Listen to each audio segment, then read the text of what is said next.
buat haji, ada satu daripada rukun haji, apa dia? Wukuf di Arafah. Satu ibadat yang sangat simple. Kalau tak hadir kursus haji pun boleh buat.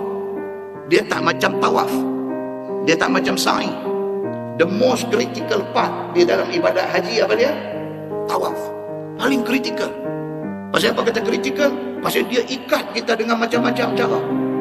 Nak start tang mana, nak berjalan tu nak baca apa, sampai tang mana Nabi baca apa, kalau lari nak jadi macam mana, sampai tang mana nak angkat tangan, nak kucuk tangan, sampai tang mana angkat tangan saja tak kucuk. Ada banyak benda yang kita nak kena tahu. Berbeza dengan wukuf.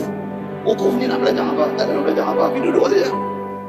Dalam kursus haji pun tak ada cerita panjang.